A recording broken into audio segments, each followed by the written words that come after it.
Ladies and gentlemen, as you can tell by the title of the video, I will be telling you what I believe the correct Juventus lineup should be. In my opinion, what my team would be, what my 11 would look like.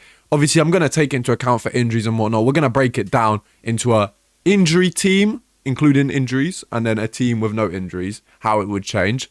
Because since Spalletti has joined, we've chopped and changed a lot of times. We haven't had a consistent starting 11 throughout the whole season, which is something that I definitely think every top team should have. You should have the same 11 pretty much every single game, and then obviously change depending on injuries, match fitness, rare tear. But we've changed too much in my opinion, and it causes some confusion at times. So this is my 11. Okay, it's not the correct 11. It's just how I would play. Let me know in the comment section what your 11 would be. Do you agree with me? What would you change? Like the video if you enjoyed. Share it to some friends. Subscribe to the channel if you haven't already. We're so close to 20k subs. We're growing massively on TikTok at the minute. Thank you. On TikTok, on YouTube. Still on TikTok as well, but on YouTube at the minute. So thank you so much for the support. I'm absolutely loving YouTube and longer form content. And let's get into it. So here is the 11. Straight off the bat, what can you note? There's no one in here. But the formation, it's a 4-3-3. I don't want to play a 5-back anymore. I don't want to play a 3-back. I don't think it suits our players. I don't like it. In goal, now, it's a 50-50. I personally prefer one a little bit more. However, they're both good keepers. They're two goalkeepers that, in terms of versatility, in terms of rotation, they're good options to have. If you take one out, if you put the other, I don't think the level changes too much. But for me personally, I'm going, he's already in my recent search, Mattia Perin. I love Perin. I've been a big Perin fan for years now. If you've followed me on TikTok for a long time, you know that even when Szczesny was at the club, a keeper I rated, there were times where I was calling for him to be dropped to play Perin. Because there were times where Szczesny was making a few errors, and I was like, look, we got arguably the best backup goalkeeper in the league. No, we definitely had the best backup goalkeeper in the league, but one of the best backup goalkeepers in Europe on the bench. Why not throw Mattia Perin in? He's a good shot stopper. He's good with his feet. He's been at the club for a long time. He's a very good servant. He's reliable. He rarely makes mistakes. And this season, when he has come in, I think he's played very well. Di Gregorio is a good keeper. I'm not denying it. And it's a weird one with Di Gregorio because he can pull off some crazy good saves, but he can also have some blunders where you're like, how did you save this chance? I don't know, the Di Lorenzo one against Napoli or some of the saves he made in Madrid. But then you let in the Fiorentina goal. Or you let in the goal against... Who was in the Champions League where he got done on his near post twice? Who did we play? Dortmund. Against Dortmund where he got done on his near post a couple times. It's like... It's just very up and down, you know? Perin, for me, is a little bit more reliable. But if you put Di Gregorio in goal, honestly... I don't really mind. I'd rotate between the two fairly often to see who's more in form, depending on cup games, league games, and whatnot. But I like Perin a little bit more. That's it. In terms of the defense now, here's where things get a little bit tricky. They do. Because right now, I'm going to do it, including the injuries to Rogani and Bremer. And then after we build the whole 11, I'm going to exclude... I'm going to include them again. Sorry, I'm going to exclude them for now, but I'm going to include them again. Right back, I'm going to put Cambiaso. Because I think Andrea Cambiaso... It's a tough one with Andrea because you guys know me. I'm a massive Cambiaso fan.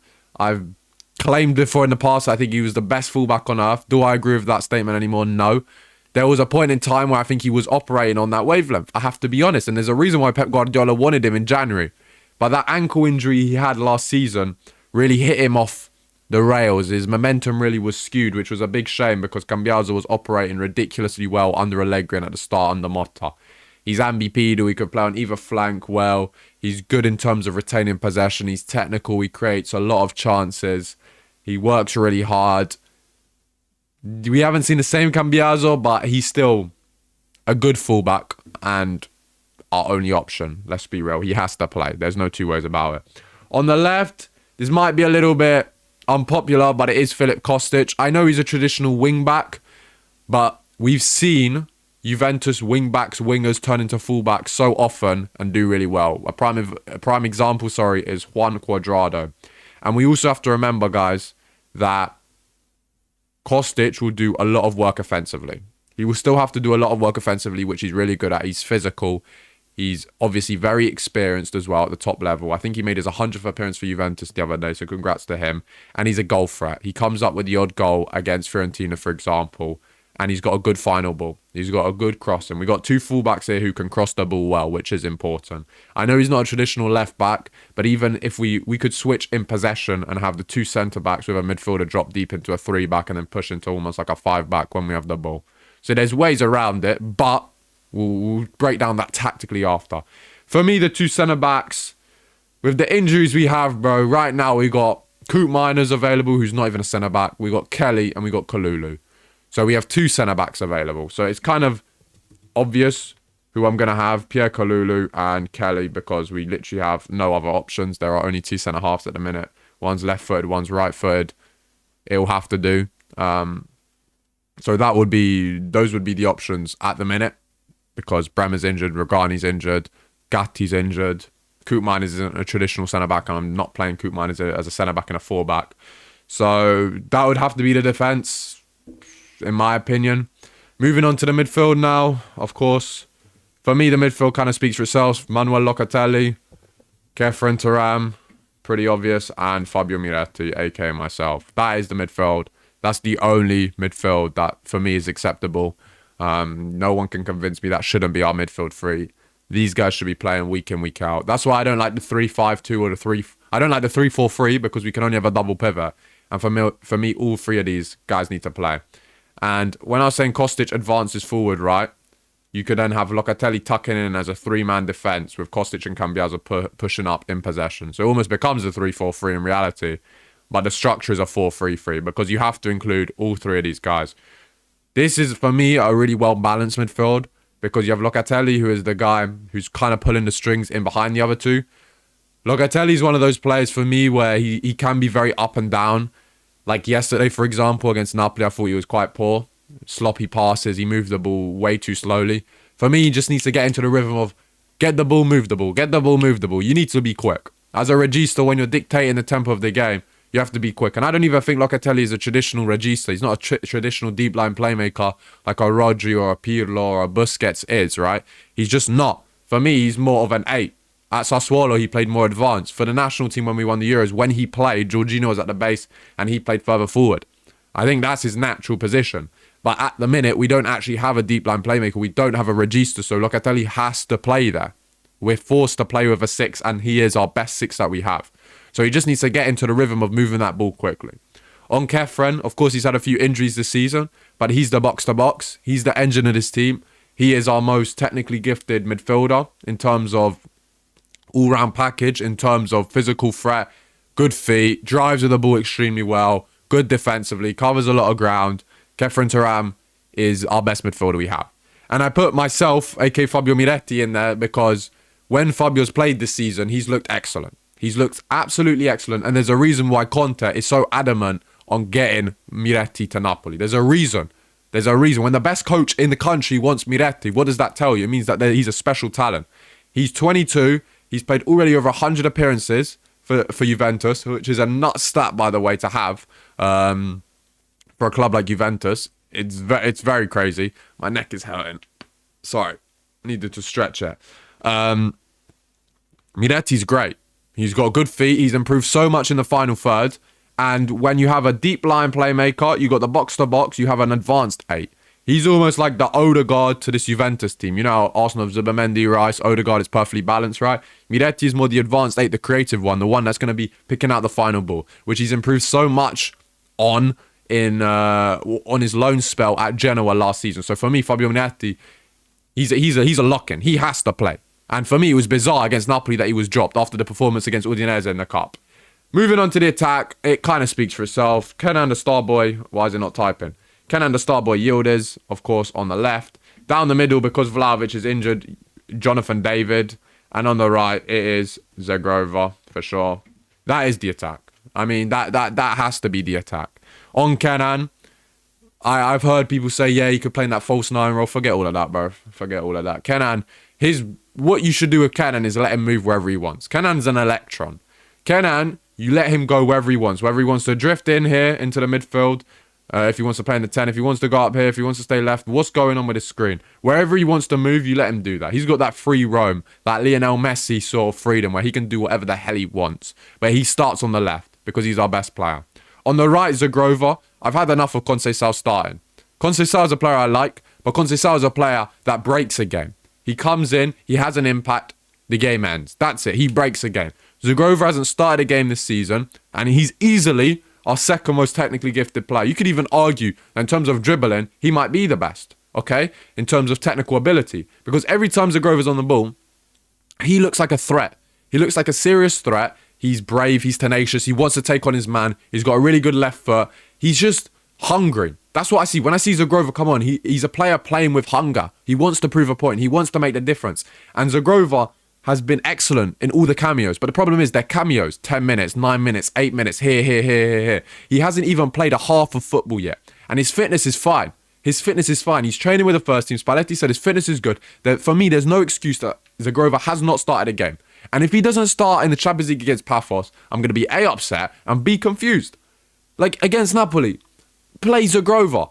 Start him. Even if you didn't want to start him, you had to bring him on in like the 60th minute. You have to give him enough time to be able to impact the game. You can't give him 10 minutes. Yeah, he'll give you glimpses. And look at the glimpses he's given us in 10, 9 minutes. The odd game here and there where he's come on as a sub. He's given us so many glimpses. It's like the whole fan base is screaming for this one guy to play. And it goes without saying, this guy here is techie. This guy here is a cage baller. This guy here is the Douglas Costa right now. You understand? Zagrova has to be playing. And Jonathan David down the middle, him and Zagrova had a really good connection at Lille. So to me, it's really strange that these two haven't played more together for Juventus. We should be exploiting the fact that they know each other well and they play well together and they know each other's movements. That's the first thing, which is very beneficial. Second of all, Jonathan David against Udinese in the Cup looked very good. That was his best performance in Juventus shirt. He scored. He had a goal wrongfully disallowed because VAR is incompetent in Italy. And he looked just good. His playmaking ability as well, his link-up play, he can link up with Miretti, Zagrova, Yildiz. Is a very intricate front three in my opinion. And I think the goals are going to come. Again, this guy here scored 20-plus league goals for the last few seasons in France.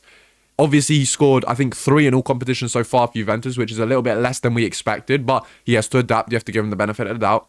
And I'll be real, without Vlahovic, he's our best striker.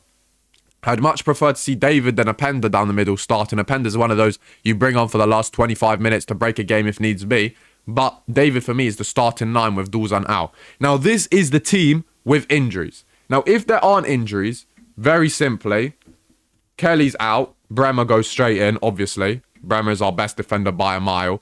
And we have one of two, and Vlahovic will start at striker with no injuries. That will be the team.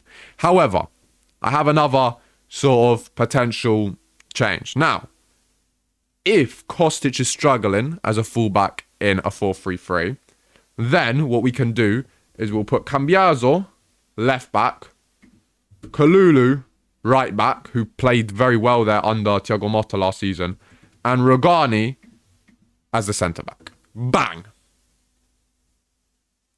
That is the team. If everyone is fully fit and healthy, that right there is the team. And I don't mind it. I really don't mind it. Cambiaso obviously can play on the left. Kalulu as a right back is fine. I have an issue when Kalulu plays right wing back because he's got so much offensive responsibility, which he doesn't have the feet to be able to put in good final balls or just be able to create a lot. But as a right back, he has a lot of defensive work, which is fine. And it works out well. Rogani, for me, this season, when he's played, he's looked really, really good. He's a great servant. He's good defensively. He's a leader. He's got experience. Rogani, for me, it's a shame that he's injured right now because he would be starting and he should be starting. Bremer, of course, is our best defender, so that goes without saying that Gleison will be playing when he returns. Without Bremer, we have a lot of instability at the back. The midfield is the same. Nothing changes because we just don't have a lot of depth and quality in the midfield. Compared to other top teams in Europe. So that would be the midfield. And I would swap David for Vlahovic when he returns in February because I think Dusan is still our best number 9. But again, you see, very few things change. With the team I showed you before, the team that should be playing in these weeks is still good enough to get top 4. It's still good enough to put in performances. And I don't really understand why Spalletti's so adamant on the 5-back when we don't have enough centre-backs to even play a 5-back. A 5-back doesn't suit the players we have. People act like, yeah, but having 5 at the back means more defensive stability. No, it doesn't. It doesn't mean that. It doesn't. just defensive stability is playing to your team's strengths. Look at Arsenal. They play a 4-back. Why are they the best defensive team in the world? Obviously, because they have the best players in each role. I agree. But because it suits them. Arsenal won't play a 5-back because it will ruin their system. And it will ruin the players in the final third in the midfield. It will ruin the balance of the team. They won't do that. Having more at the back doesn't just automatically mean, yeah, you're more strong defensively. Because look at us. We have 5 at the back and we're leaking chances. Why not switch to a 4-back and try something else? Because it's going to give us more stability in the midfield. Because every week we almost lose our midfield battles. Yesterday, for example, Elmas and McTominay ran the midfield. Elmas isn't even an 8. He's a winger who was playing in a double pivot. And McTominay was on his ones and he outran our whole midfield by himself pretty much. So we lose our midfield battles. We don't have a lot of stability in the middle of the park. So for me, this system here with Thuram, Locatelli and Miretti will give us that stability. It will give us the balance of the 6, the 8 and the advanced midfielder. And it will allow the front three to flourish. If I was Spalletti, I'd be changing this ASAP. For me, it needs to change now, bro.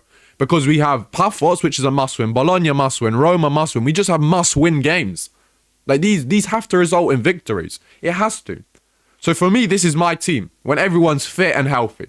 Then, in January... Cool. You want to bring me you want to bring me a signing? Muraremovic, left-footed centre-back, been an absolute beast. We got a 50% buyback option on him. It's a no-brainer for me. It's a no-brainer. Inter are in for him for a reason. You see Marotta, he's the best sporting director in the world. So if Marotta wants Muraremovic, there's a reason why he wants him. He's very young. I think he's Kenan's age. I think he's 20. He's good defensively. He's very tall. He's very physically imposing. He's been an absolute leader for that Sassuolo team who are only 3 points behind us in the league.